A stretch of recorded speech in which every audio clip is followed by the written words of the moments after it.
자, 우리 다 같이 하나님께 우리 여기까지 인도해 주신 에베네셀 하나님께 감사 영광의 박수 한번 올리겠습니다.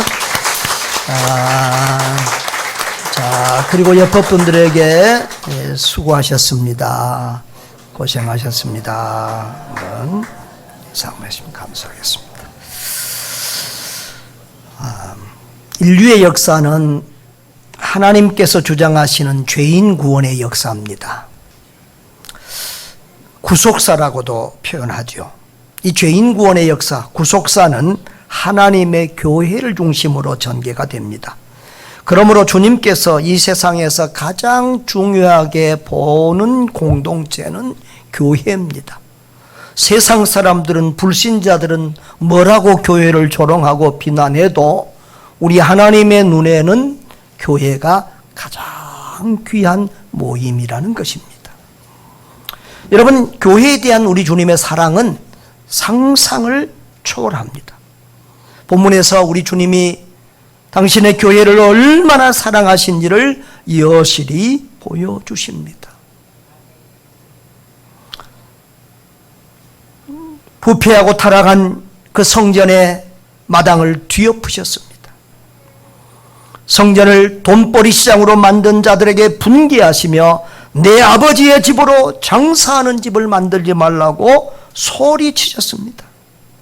저는 이 말씀을 현대적으로 풀어서 이 말은 교회를 교회되게 하라는 주님의 명령이다, 그렇게 생각했습니다. 다 같이 한번 교회를 교회되게 하라.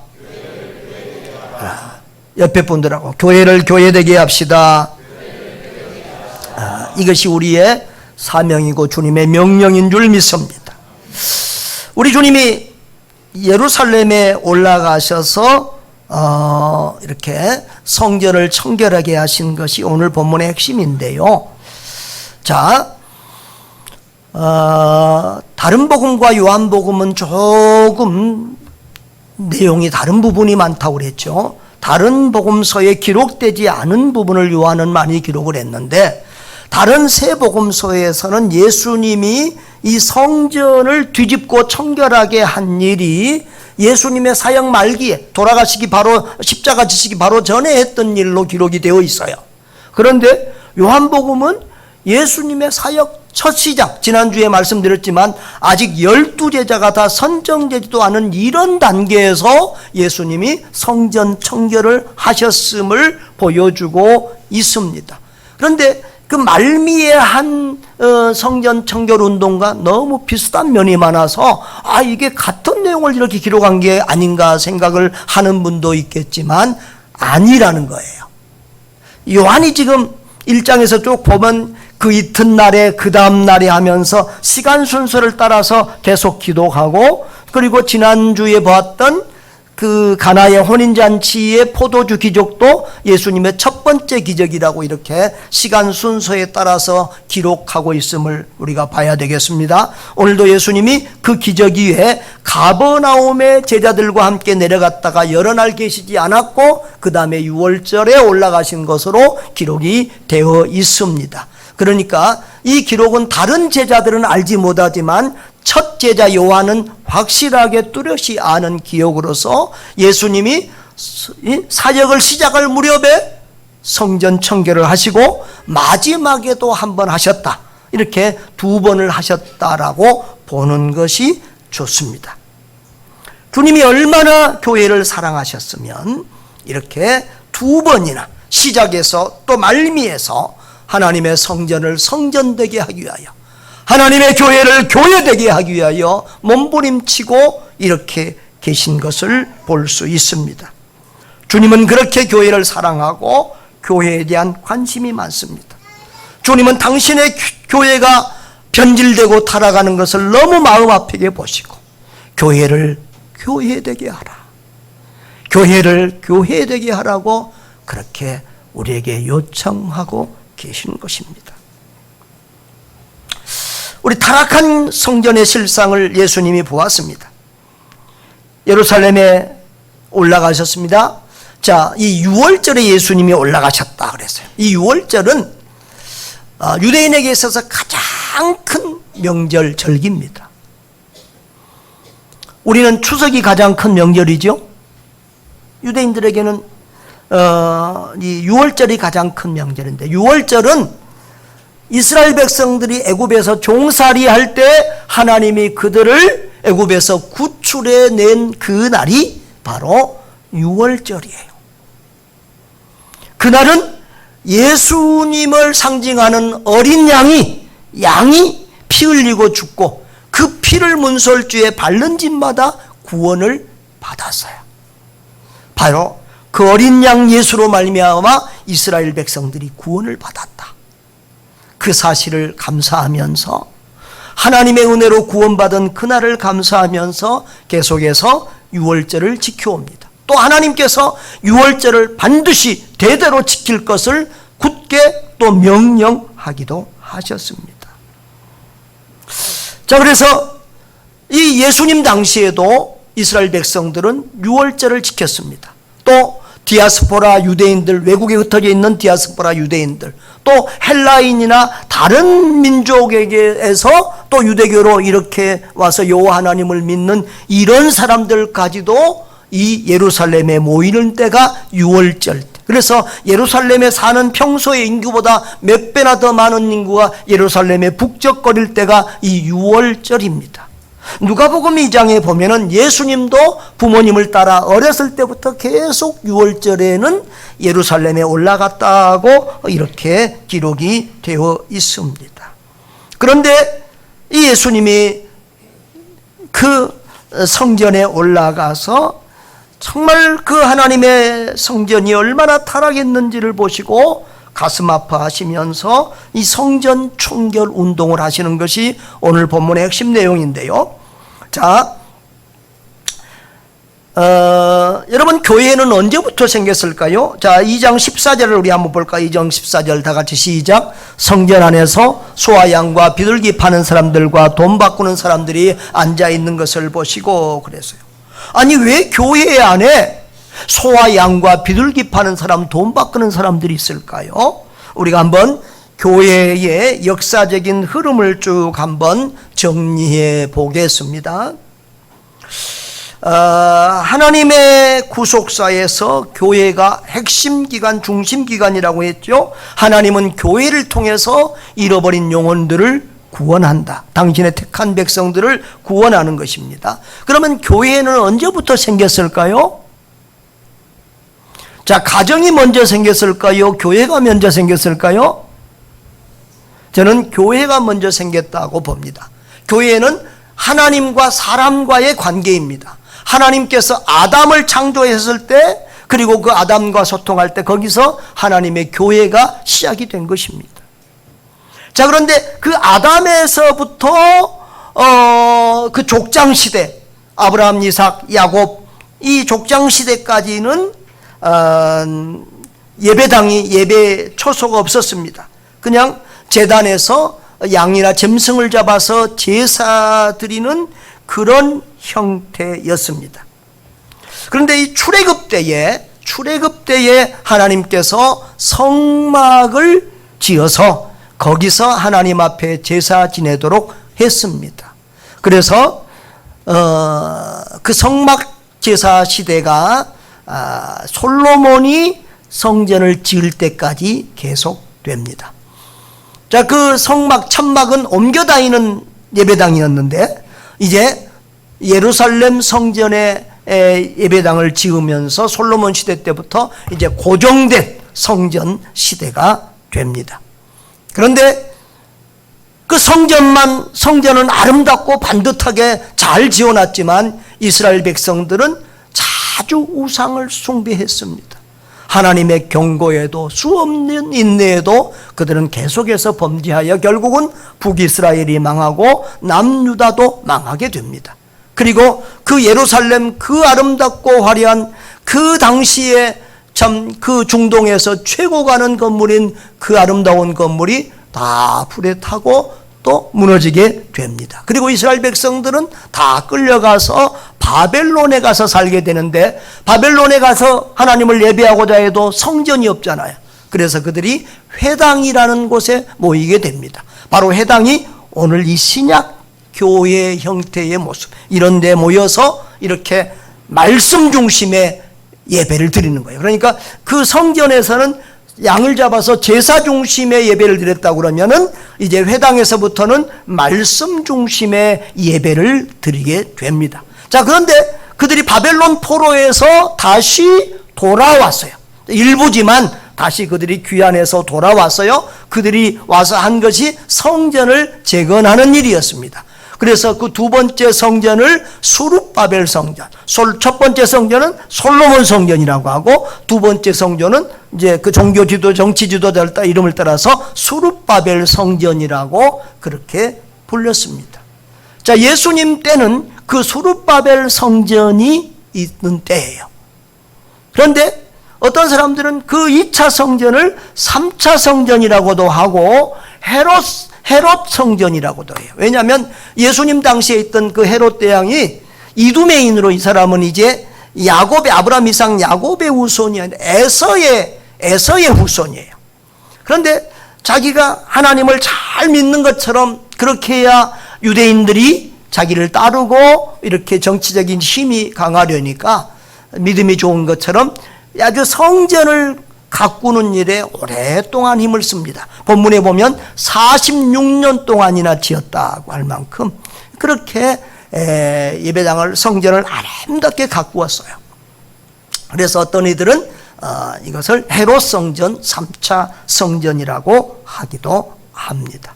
그래서 이 예수님 당시에는 그러니까 바벨론 포로 이후에는 성전 운동과 해당 운동이 함께 공존했던 것을 볼 수 있어요.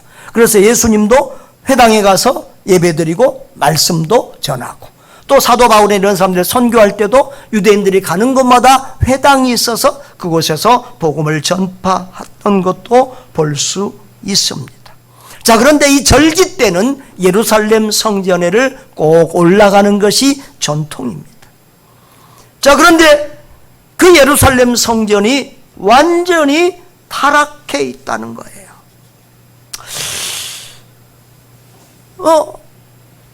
짐승들이 거기 소나 양이나 염소나 비둘기를 팔고 있다고 그랬죠. 왜 그랬을까요? 자, 구약의 제사는 뭐예요? 짐승으로, 이렇게 짐승을 잡아서 제물로 드리는 제사잖아요. 그래서 흠없는 가장 좋은 짐승을 끌고 와서 제물로 드려야 되는데, 멀리서 짐승을 끌고 오려니까 불편해요, 안 해요? 지금처럼 차도 없어요. 그래서 돈 가지고 와서 이제 예루살렘 성전에 와서 이제 짐승을 사는 거예요. 그러니까 짐승을 파는 사람들이 생겼을 거 아니겠어요? 그렇죠? 그 다음에 이제 우리는 일반 돈을 이렇게 가지고 헌금을 하잖아요.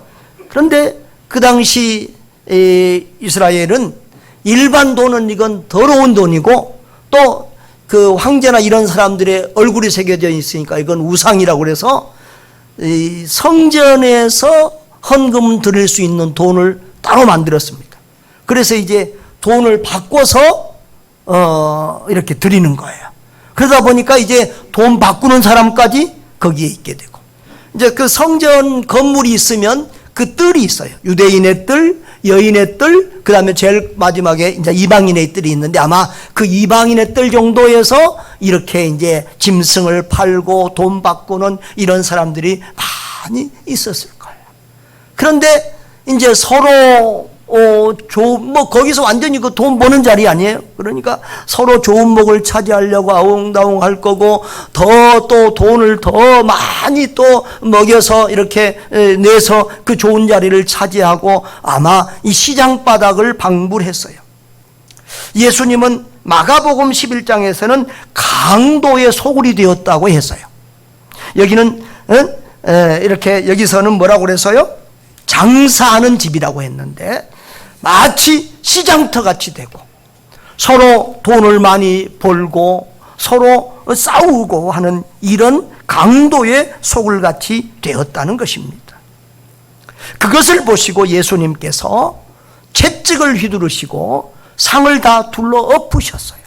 그리고 소리를 치면서 내 아버지의 집으로 장사하는 집을 만들지 말라고 고래고래 소리를 지르십니다. 여러분, 예수님이 어떤 분이세요? 온유하고 겸손하신 분이세요. 그러니까 예수님의 우리가 모습하고는, 평상시의 모습하고는 전혀 다른 이런 폭력성 있는 그 예수님의 모습을 보고 제자들은 놀라지 않을 수가 없었을 것입니다. 그런데 제자들은 그런 예수님을 보고 뭐라고 그렇게 생각을 했어요? 자, 17절 우리 다 같이 보겠습니다. 시작. 제자들이 성경 말씀에 주의 전을 사모하는 열심이 나를 삼키리라 한 것을 기억하더라. 시편 69편 9절에 그런 말씀이 있는데, 아하, 주의 전을 사모하는 모습, 열심히 나를 삼키리라 한 그 말씀이 바로 이 메시아에게, 이 메시아에 대한 예언이로구나. 정말 주님이 그런 성전을 사모하는 그 마음 때문에 이렇게 의로운 분노를 바라고 있구나. 그렇게 이해를 했다는 것입니다. 자, 그런데 또 한 가지는 이제 유대인들이 그런 모습을 보고 네가 무슨 권세로, 무슨 권리로 이렇게 여기서 장사 못하게 하고 엎고 이 난리를 치느냐? 네가 메시아라도 되냐? 네가 그리스도라면 표적을 보여주라. 그러니까 예수님이 말씀하시기를 19절에 너희가 이 성전을 헐라 내가 사흘 안에 일으키리라, 이렇게 말씀합니다. 여러분, 그들이 46년 동안 지금 건축하고 리모델링하고 있는 이것을, 여러분, 우리 개념에는 좀 이해가 안 되죠. 우리는 아무리 큰 건물이라도 1, 2, 3년이면 끝나요. 근데 유대인들을 보면, 이 외국에 가서 보면은 집을 수십 년, 수백 년씩 지어요. 저기, 유럽에 가면은, 그 성당 투어를 많이 하게 됩니다. 우리나라는 수학여행하면 옛날에는 다, 나는 고등학교 때 수학여행을 했는데 처음에 해인사로부터 시작하더니 마지막에 전라북도 금산사로 끝나더라고. 절만 다니니까 얼마나 참 짜증이 나고 마음이 안 좋았는지 몰라요. 근데 유럽에 가면 매일 성당 구경하다가 성당 구경으로 끝나요. 그런데 그 성당들이 보면 수백 년씩 걸쳐서 지어진 그런 집들이 많아요. 우즈벡에 있을 때도 한 카톨릭 성당을 수리하는데 10년, 20년 계속 하더라고. 수리하는데. 그러니까 이제 우리 개념하고 좀 달라요. 여기도 지금 헤롯이 46년 동안 지금 수르바벨 성전을 지금 참 새집처럼 이렇게 만들어 가는 거예요. 자, 그런데 예수님은 뭐라고요? 이 성전을 헐면 내가 3일 안에 일으키겠다, 이렇게 말씀하셨어요. 그런데 제자들도 그 말의 의미를 모르고 유대인들도 그 말의 의미를 몰랐는데 제자들이 나중에 예수님 십자가에 죽으시고 부활하신 후에야 이 말의 의미를 깨달았던 거예요. 바로 이 성전이 예수님을 의미하고 있구나. 예수님이 이 성전을 헌다는 말은 예수님이 십자가에서 죽으실 것을 의미하는 말씀이고, 3일 만에 다시 일으킨다는 말은 예수님이 다시 3일 만에 부활하신다는 말씀이구나. 그래서 성전이 곧 예수님을 가리키는 것이구나 라고 하는 것을 이해했다는 거예요. 아멘. 네. 자, 그렇습니다. 교회의 진정한 주님은 예수님이세요. 구약의 성막 있잖아요. 출애굽기의 성막 어떻게 만들어라 뭐 이렇게 자세히 되었는데 그거 하나하나를 다 보면 재료도 예수님을 상징하고 성막의 식양도, 이 솔로몬 성전의 식양도 다 예수님을 상징해요. 이거 보면 성전 안에 떡상이 있는데 예수님이 뭐예요? 말씀의 떡이잖아요. 또 성전 안에 등잔불 빛을 항상 켜둬야 되는데 예수님이 빛이잖아요.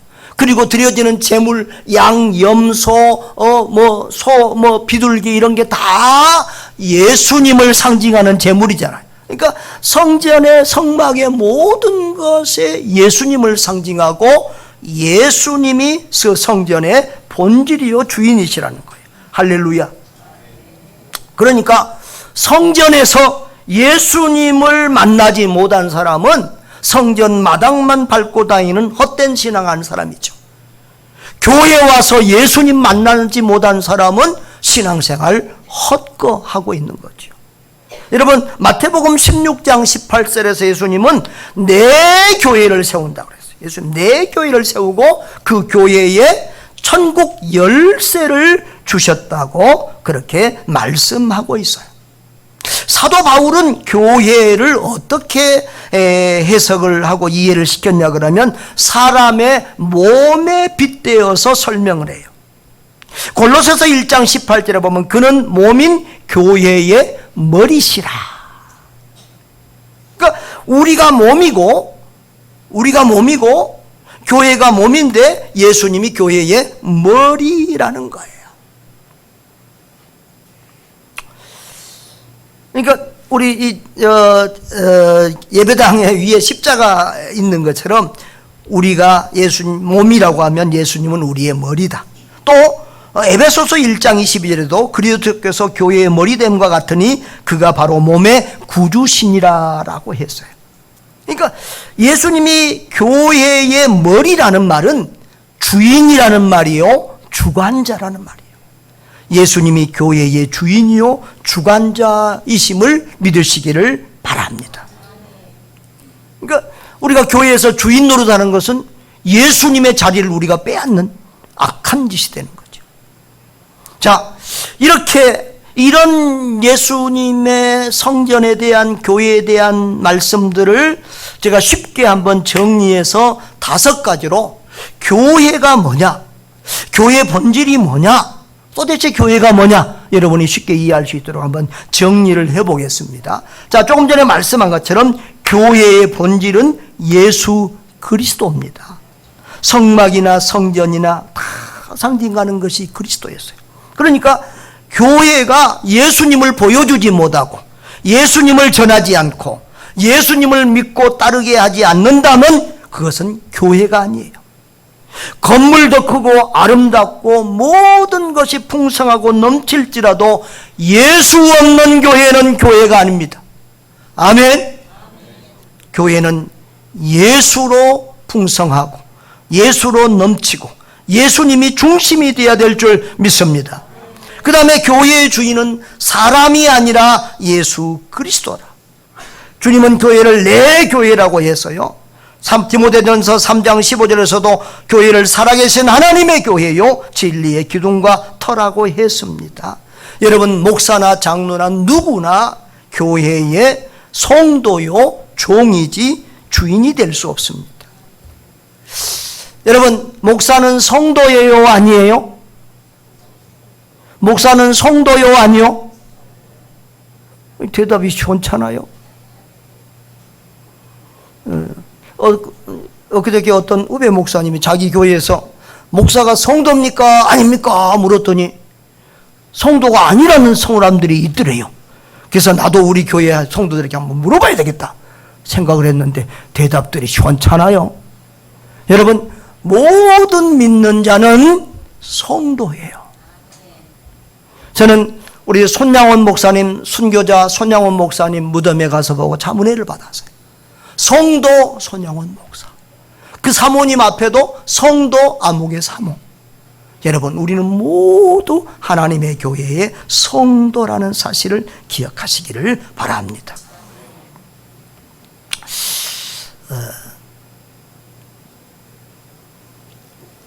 교회에 그 원로 목사 제도가 있습니다.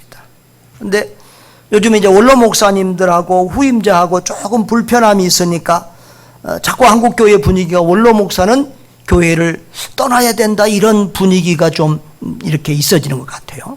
그런데 원래는 원로 목사는 죽을 때까지 그 교회의 목사예요. 그러니까 다른 데로 가고 다른 일을 해도 그 교회에 적이 있고 그 교회에 소속되어 있고 죽어도 그 교회 장례식으로 장례를 치러야 되는 것이 원로 목사예요. 여러분, 늘 교회의 바른 모습을 우리가 떠나지 않기를 바랍니다. 여러분, 왕이나 대통령이 교회에 와도 그 사람은 성도일 뿐입니다. 이승만 대통령이 장로님이셨죠. 그런데 그때 전쟁이 일어나서 저 부산까지 피신을 갔잖아요. 우리 고신 측 우리 교회에 이렇게 장로님이 대통령이 왔습니다. 국가에 대한 기도 부탁이나 무슨 광고를 하려고 앞에 나와도 목사님들이 이 윗강단에 안 세웠어요. 아래서 말하기. 요즘은 이제 윗강단에 뭐 이렇게 아무나 올라오지만 옛날에는 엄격했잖아요. 장로님, 대통령도 안 세웠어요. 여러분, 대통령도 성도입니다. 이 세상에서 제일 큰 갑부가 교회에 나와서 천문학적인 헌금을 했을지라도 그 사람은 성도입니다. 교회의 주인은 오직 우리 주님인 줄 믿습니다.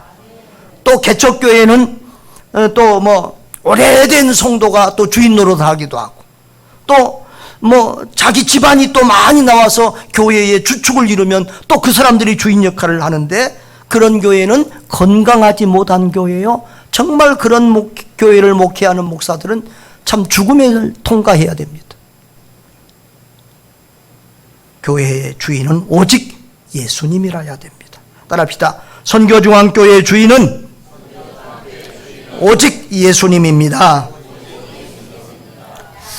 자, 교회는, 그리고 교회는 건물이 아니라 사람이라는 것을 이해하십시오. 복음서에 보면 제자들이 이 아름다운 성전을 보고 자꾸 감탄을 하는 모습을 볼 수 있어요. 그런데 예수님은 그런 제자들의 말에 별로 동의하지 않고 이 성전이 돌 위에 돌 하나도 남지 않게 될 것이라고 그렇게 말씀하셔요. 여러분, 교회의 건물이 교회의 본질이라면 주님께서 그 예루살렘 성전을 그렇게 2번이나 그렇게 파괴하지 않았을 거예요. 여러분, 솔로몬의 성전은 완전히 금은보화로 치장된 최고가의 아름다운 성전이었습니다. 근데 하나님은 그거 이스라엘 백성들이 하나님을 떠나고 우상을 숭배했을 때 가차없이 성전을 파괴하도록 허락하셨습니다. 여러분, 하나님이 허락하신 것 하지 않았으면 파괴할 수 있나요? 없지요. 또 그리고 이 예수님 이후에, 예수님 십자가 지시고 부활하신 이후에 한 40년 후에 또 이 헤롯 성전, 이 스룹바벨 성전도 다 무너져서 지금은 한쪽 벽만 남아 있잖아요. 그게 유대인들이 기도하는 통곡의 벽이에요. 주님께서 그 건물이 절대적으로 중요하고 교회의 본질이라면 그 건물이 그렇게 해파되도록 두지 않았을 것입니다. 여러분, 역사 속에서 하나님은 건물 때문에 성도들이 교회관이 잘못될 때마다 건물을 가차없이 버렸습니다. 주님이 보시는 교회는 건물이 아니라 사람입니다. 역사 속에서 교회 운동이 성전 건물 운동이 된 시기는 항상 교회가 타락하고 변질된 시기였습니다. 아까도 말했지만 중세시대는 암흑시대라고 그랬잖아요. 타락한 시대였잖아요. 그 시대가 하는 일은 예배당, 성전, 성당 짓는 운동이 주를 이루었습니다. 마치 요한계시록의 사대교회와 라오디게아 교회가 크고 부유한 만큼 타락하고 변질되고 힘을 잃었던 것과 마찬가지입니다. 지금 우리 한국교회가 세계에서 가장 큰 교회들이 다 한국에 있습니다. 세계에서 가장 크고 화려하고 아름다운 예배당들이 한국에 다 있습니다. 그런데도 교회는 세상에서 조롱거리가 되고 비웃음거리가 됩니다. 성전에 투자된 그 많은 돈들이 어려운 이웃을 돕고 전도하고 선교하는 일에, 낮은 자리에서 섬기는 일에 쓰여졌으면 우리 한국교회가 이렇게 조롱을 받지 않았을 것이다라는 생각을 해보면서 마음이 아플 때가 많습니다. 그런데도 화려한 예배당을 좋은 자리에 지으면 사람들은 그곳으로 몰려듭니다. 이게 사람의 일반적인 원리예요. 가게도 좋은 자리에 크게 편하게 이쁘게 잘 지어놓으면 사람들이 그리 몰리잖아요. 일반적으로는 교회도 마찬가지예요. 그래서 좋은 자리에 좋은 예배당 편하게 지어놓으면 또 여러 가지 좋은 프로그램들이 있으면 사람들이 그곳으로 몰려듭니다. 또 현금 부담도 안 줍니다. 누가 나왔는지 안 나왔는지 예배를 빠져도 뭘 안 해도 간섭도 안 합니다. 여러분, 이런 대로 사람들이 몰리는 현상이 성도들이 병들었다는 증거요, 교회가 병들었다는 증거입니다. 교회가 사람보다 건물에 돈을 쓰고 거기에 집중하기 시작하면 교회가 진정으로 해야 될 일을 하지 못하게 됩니다.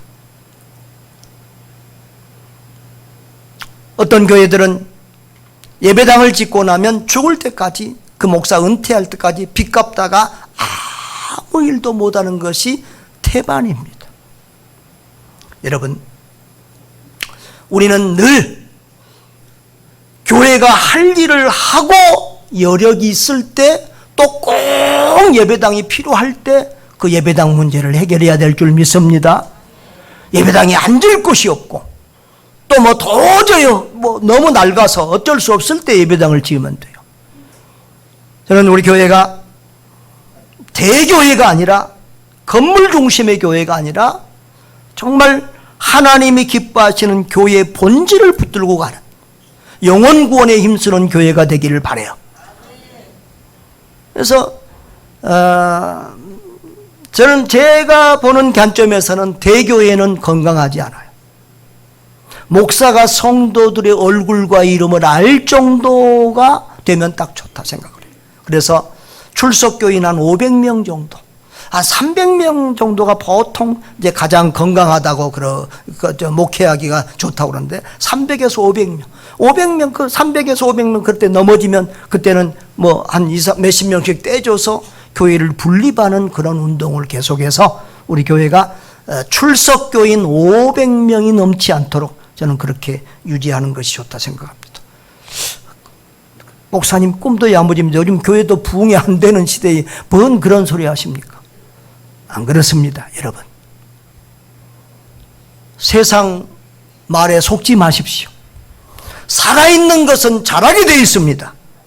살아있는 교회는, 건강한 교회는 부흥하게 되어 있습니다. 교회가 안 되는 시대다, 교회가 문 닫는다, 수없이 그런 말을 우리가 많이 듣지만 우리는 살아있는 하나님의 교회는 부흥하고 성장한다는 사실을 확실히 믿으시기를 주의 이름으로 축원합니다. 여러분, 그 다음에 교회의 핵심 사역은 복음 전파, 진리 전파를 위한 영혼 구원 운동입니다. 예수님은 당신의 교회에 천국 열쇠를 주셨습니다. 진리의 말씀을 주시고 복음을 주셨습니다. 그래서 참된 교회의 3대 표지가 있는데, 그것은 말씀의 바른 전파와 바른 성례 집행과 바른 권징 집행입니다. 그 중에 한 가지만 강조하고 붙들려면 말씀의 바른 선포가 진정한 참된 교회의 핵심입니다.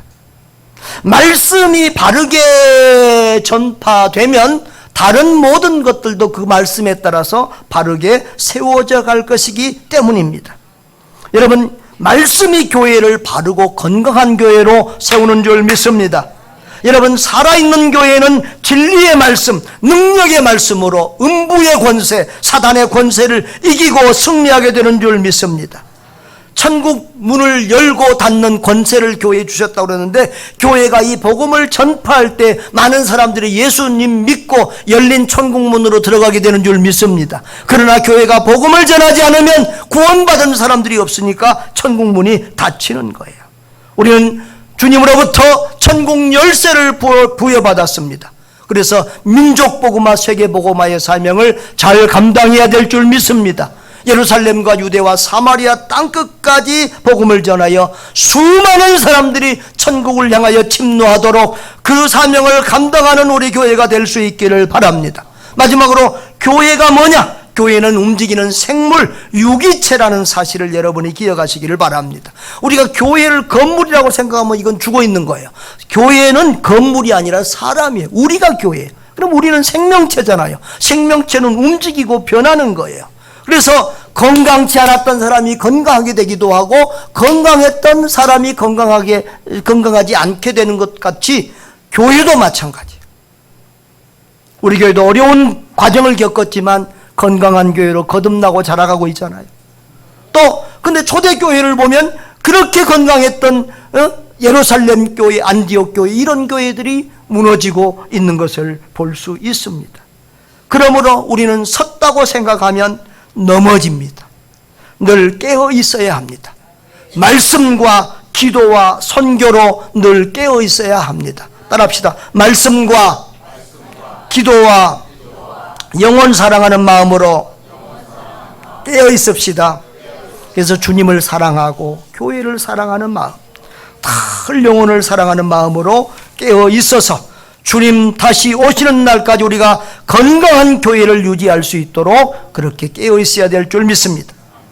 마지막으로 제가 목회하는 핵심, 목회 철학에 대해서 한 말씀만 하고 말씀을 마치도록 하겠습니다. 나의 목회 철학이 무엇이냐? 목회의 그 어떤 기둥 하나만 말하라면 주님이 원하시는 참된 교회입니다. 이 말은 주님이 원하시는 건강한 교회. 왜 주님이 원하시는 교회입니까? 주님이 교회의 주인이시기 때문입니다. 사람이 원하는 교회도 좋지만 그보다는 누가 원하는 교회? 진정한 교회는 우리 주님이 원하시는, 교회의 주인이신 주님이 원하시는 교회가 되어야 될 줄 믿습니다. 그래서 우리는 교회의 건물이 중요한 게 아니라, 교회 크기가, 사이즈가 중요한 것이 아니라 건강한 교회, 주님이 원하시는 건강한 교회를 항상 1순위로 두고 우리가 교회 운동을 해야 될 줄 믿습니다. 그러면 내가 볼 때는 그 주님이 원하시는 건강한 교회가 가장 핵심적으로 해야 될 일은 뭐냐 그러면 영혼 구원하는 교회예요. 선교 중심의 교회라는 거예요. 선교 중심의 교회. 여러분, 우리가 주님의 명령이 성경에 613가지가 율법의 명령이 있다고 그래요. 그런데 그 명령을 다 좀 순종하지 못할지라도 그래도 가장 큰 명령, 가장 위대한 명령, 지상 명령에 대해서는 최우선적으로 먼저 순종하고 충성해야 되지 않겠습니까? 아멘. 지난번에도 늘 말씀하잖아요. 응? 청개구리도 뭐는 듣는다? 어머니의 유언은 듣는데 예수님의 마지막 지상 명령 우리가 반드시 순종하고 충성해야 될 줄 믿습니다. 그것이 뭐예요? 모든 민족을 제자 삼으라. 온 천하에 다니며 만민에게 복음을 전파하라. 예루살렘과 유대와 사마리아 땅끝까지 이르러 증인이 되라. 할렐루야. 그것이 주님의 가장 큰 명령이기 때문에 건강한 교회는 그 명령에 순종하여 선교하지 않을 수가 없다는 것입니다. 여러분, 그런 마음이 들 때가 있죠. 조금 우리 덜 주고 조금 우리 더 쓰고 예배당도 좀 더 반듯하게 이렇게 고치고 또 엘리베이터도 놓고 하여튼 뭐 좀 우리 좀 편하게 또 이렇게 좀 지냈으면 좋겠다, 그런 마음들이 있을 것입니다. 그런데요, 여러분, 편안함을 추구하고 주고 베풀고 섬기는 일을 하지 않고 선교하는 일을 중단해 보세요. 교회가, 성도들이 금방 변질되고 타락하게 됩니다. 교회의 건강을 위해서도 선교는 필수 조건으로 중요합니다. 한번 따라합시다. 유명한 목사님이 한 말인데 누군지는 잘 모르겠어요. 따라합시다. 건강한 교회는 선교한다. 선교하는 교회는 건강한 교회가 된다. 유명한 목사님이 한 말이죠. 예. 그 다음에 선교 마인드가 있으면, 따라합시다. 선교 마인드만 있으면 누구나 어디서나 어떤 교회나 선교할 수 있다. 할렐루야. 그 다음에 이게 이제 두 개의 기둥을 말하면 주님이 원하시는 참된 교회와 선교 중심의 교회입니다. 하나를 더 말하면 다음 세대 운동입니다. 여러분, 우리의 신앙이 다음 세대로 이어져 가야 합니다. 제가 우리 성도들을 축복할 때 제일 내 느낌에 최고의 축복이 뭐냐 그러면 자자손손 예수 잘 믿는 신앙의 명문 가문 되게 해주세요. 그 기도가 내가 제일 크게 해주는 축복 기도예요. 예수 잘 믿는 것보다 더 큰 복이 어디 있어요? 자자손손 예수 믿는 것보다 더 큰 복이 어디 있어요? 자, 그런데 오늘날 이 건강한 교회 운동, 선교 중심의 이 교회 운동도 우리 세대로 끝나면 안 된다는 거예요. 내 다음 목사가 이어받아야 될 것이고, 내 다음 우리 다음에 장로님들이 이어받아야 될 것이고, 우리 다음 세대들이 이어가야 될 것입니다. 주님 오실 때까지 건강한 교회 운동, 이 선교 중심의 교회 운동, 영혼 구령의 운동을 이어가는 그런 교회 운동이 되어야 될 줄 믿습니다. 사랑하는 성도 여러분, 주님의 교회 운동의 본질은 건물이 아닙니다. 규모가 아닙니다. 주님이 원하시는 건강한 교회가 교회 운동의 본질입니다. 건강한 교회는 영혼 중심의 교회입니다. 즉 전도와 선교 중심의 교회입니다. 다음 세대를 세워가는 교회입니다. 우리는 좋은 건물, 큰 교회를 자랑하는 교회가 되어서는 안 됩니다. 조금 초라하고 불편한 예배당에서 선교하고 구제하고 교육하는 중에 적당히 고생도 좀 하고 적당히 가난도 좀 겪고 하는 그런 교회가 되어야 될 줄 믿습니다. 주고 베풀고 섬기면 선교하는 주님이 원하시는 참된 교회를 이루어가는 저와 여러분 되시기를 바랍니다. 건강하고 행복한 교회, 주님의 마음을 시원하게 드리는 건강한 교회를 이루어가는 일에 마음과 뜻과 힘을 다하는 성도들 되시기를 주님의 이름으로 축원합니다.